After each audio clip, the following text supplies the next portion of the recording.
Esse vídeo foi um pedido dos meus alunos do meu curso Ensaio de AZ. Falar sobre migração de uma câmera DSLR para uma câmera mirrorless. Quais são os pontos importantes, quais são os pontos diferentes.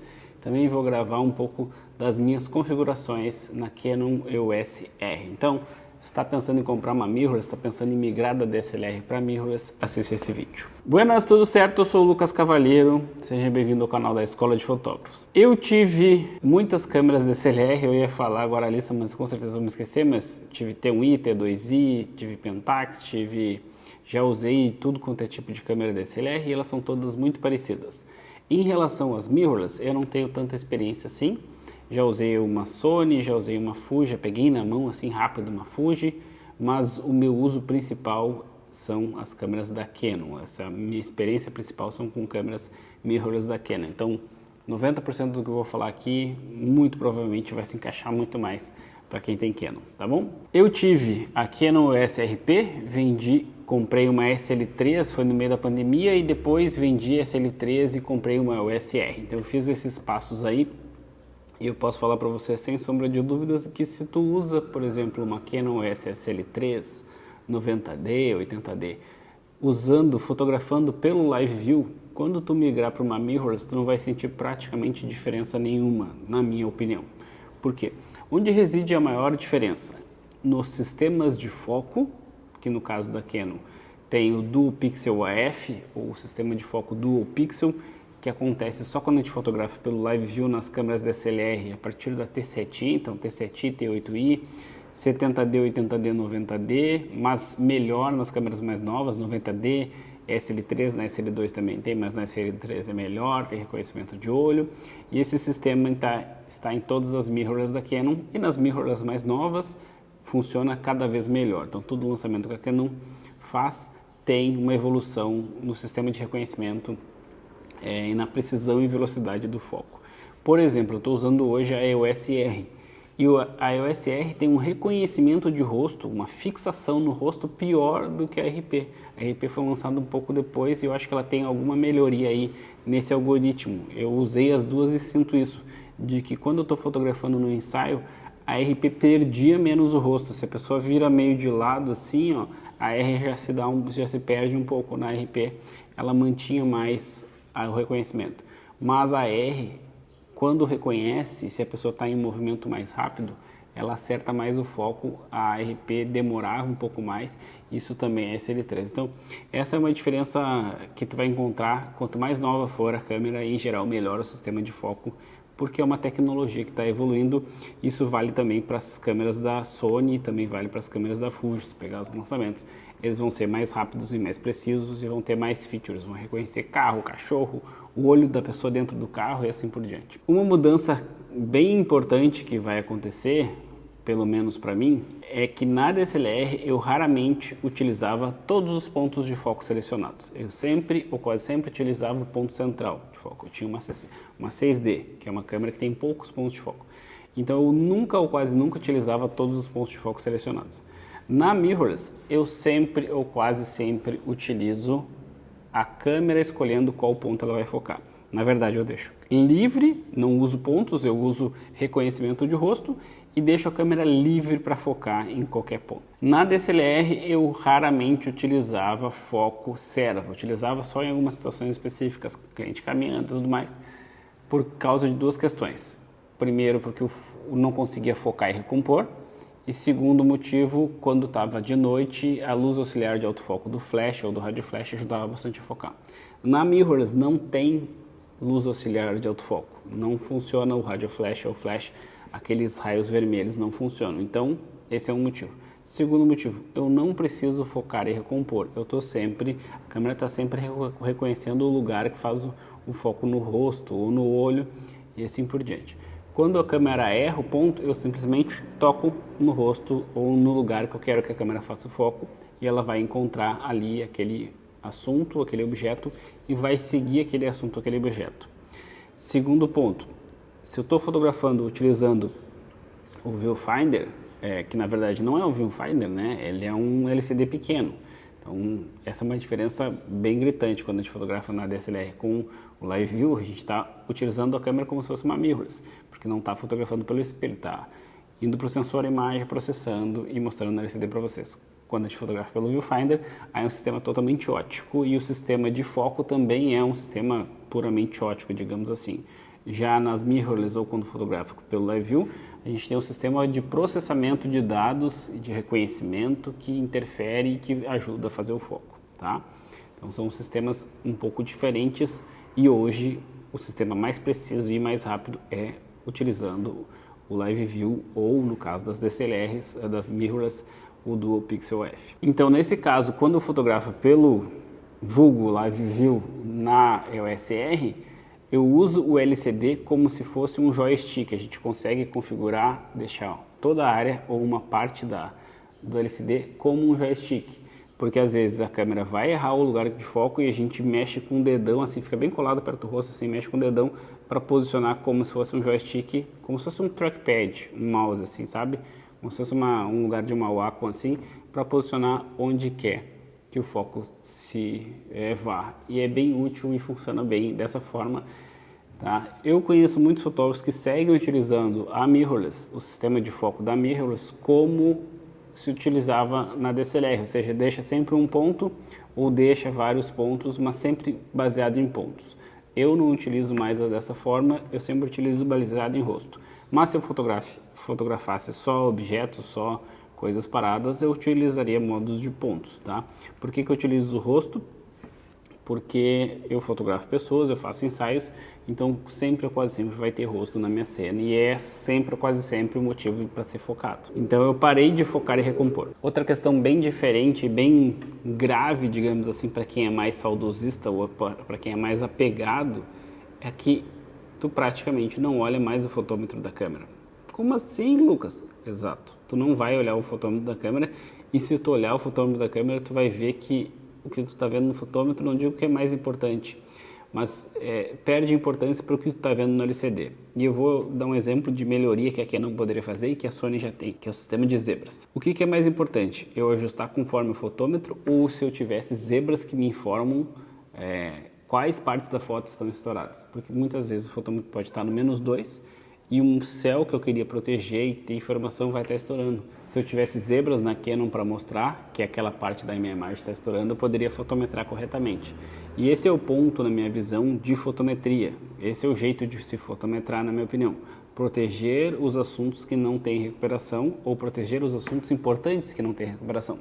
Se o céu é importante da minha foto, eu não posso fazer ele estourar. Se a pele da minha cliente é importante na minha foto, eu não posso fazer ela estourar.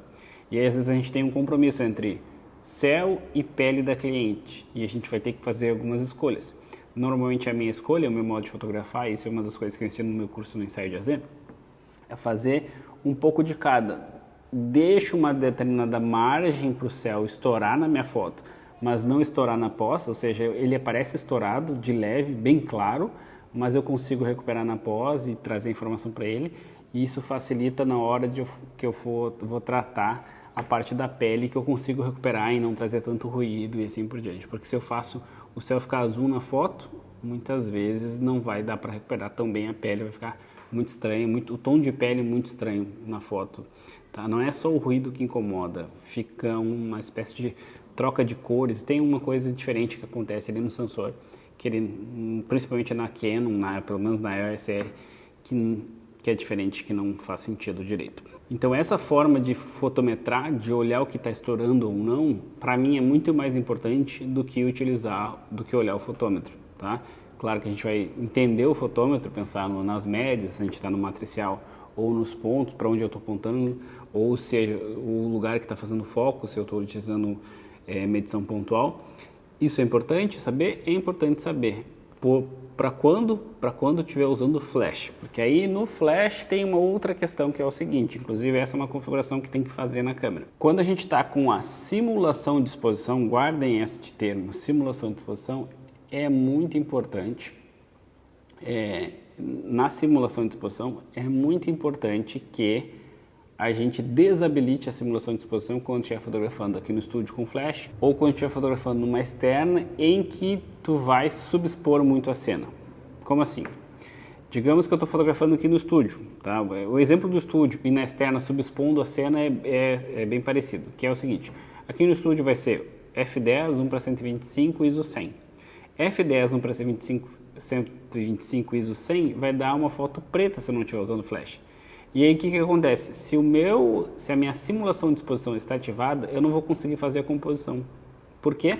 Porque além do meu fotômetro estar no menos 6, menos 10, sei lá, ainda mais a minha tela vai ficar toda preta. Eu não vou enxergar. O foco também vai ficar meio capenga, muitas vezes. Então, isso vai ser horrível. Então, a gente desativa a simulação de exposição, ou seja, a câmera para de simular a exposição e passa a simplesmente mostrar uma imagem que seja fácil de compor ou fácil de enxergar e focar. Então, ela volta a funcionar como se fosse uma DSLR que eu estou usando o viewfinder, ou seja, o que eu estou vendo não é o que vai sair necessariamente. Eu posso estar vendo a imagem perfeita no LCD, mas a foto não vai sair. E aí, nesse caso, eu vou utilizar o fotômetro para me guiar. Ou seja, o meu fotômetro vai estar no negativo e vai estar tudo certo. Por quê? Numa externa, por exemplo, que eu quero subexpor a cena. Porque o fotômetro negativo está me dizendo quanto de luz que eu estou captando da cena. Tá? Isso que o fotômetro da tua câmera vai dizer, quanto de luz está sendo captado da cena. Se eu estou sem flash, sem nada, a minha tela simplesmente vai começar a escurecer e eu vou entender que eu estou capturando pouca luz da minha cena. Na DSLR, a gente olha o fotômetro indo para o negativo e entende que está capturando pouca luz da cena. Na mirrorless, se eu estou com a simulação de exposição ativada, a minha tela vai escurecer. Só que pode chegar um ponto que eu não consigo enxergar a composição, que eu não consigo ver o que está sendo fotografado, e aí eu preciso desativar a simulação de exposição, principalmente em estúdio, e aí o que vai acontecer? Eu vou ter que me guiar pelo fotômetro, vou ter que voltar a me guiar pelo fotômetro.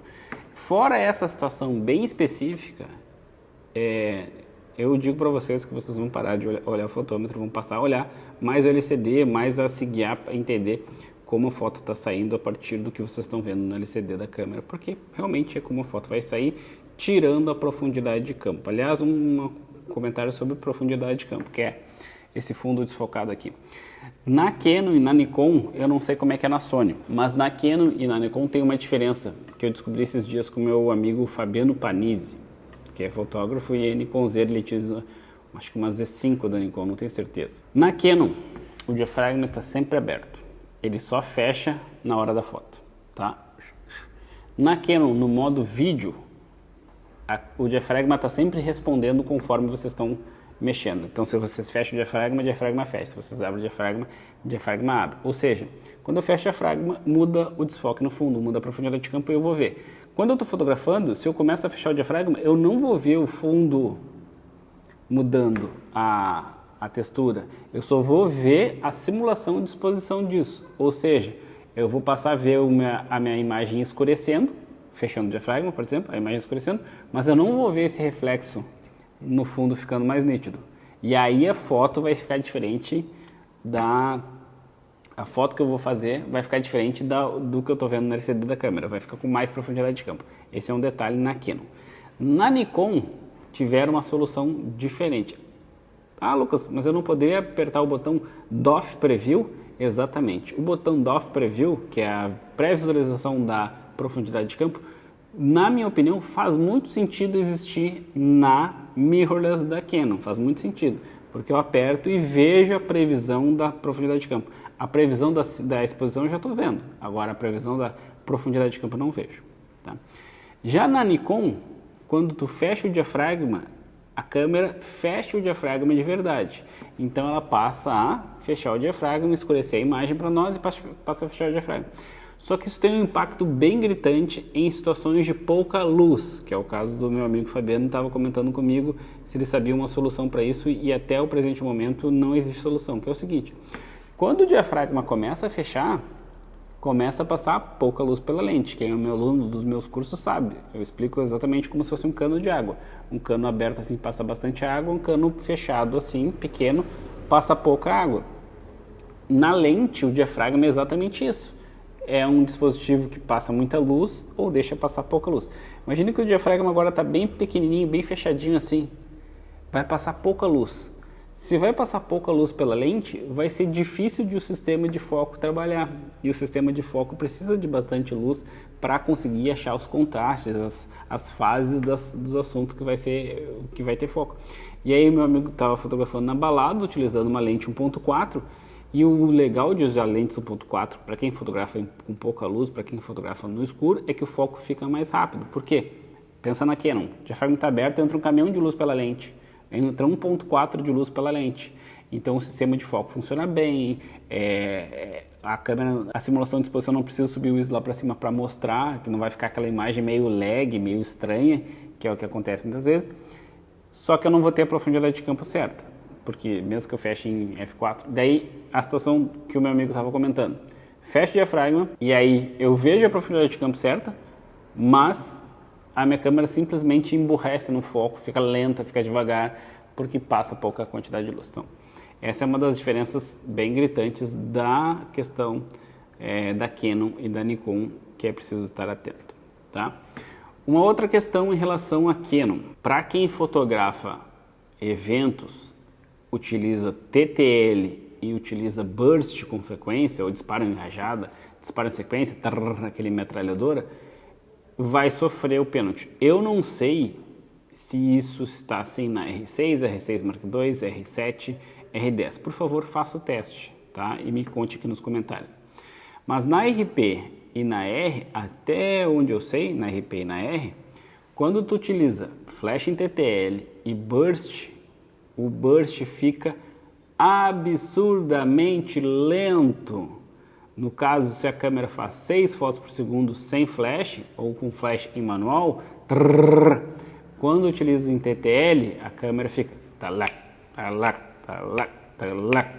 fica muito mais lento, tipo meia foto por segundo. Eu não sei exatamente porquê e nem quanto o FPS dá, mas é bem lento mesmo. Por que que isso acontece? Não sei, mas acontece. Então, se tu fotografa evento, utiliza TTL, e utiliza burst com frequência, saiba que o teu burst não interessa, se é rápido o burst vai ficar lento. Tem alguma coisa que eu esqueci? Escreve aqui nos comentários alguma diferença bem gritante de utilizar uma mirrorless e utilizar uma DSLR. Esse vídeo ele vai ser dividido em duas partes. Uma parte eu vou falar bem especificamente sobre os menus da câmera, da EOS R e tal, sugestões de uso conforme eu uso aqui, conforme configurações tanto para foto quanto para vídeo. E esse vídeo é mais um apanhado de diferenciações de coisas diferentes que eu sinto ao utilizar uma DSLR, uma mirrorless, para te ajudar nessa migração aí. Mano, se gostou desse vídeo, deixa o teu like aí, te inscreve no canal, ativa o sininho, aquele blá blá blá todo que a gente sempre tem que falar, porque senão todo mundo esquece de fazer, né? É assim que funciona. Beleza? Eu sou o Lucas Cavaleiro, grande abraço e até a próxima.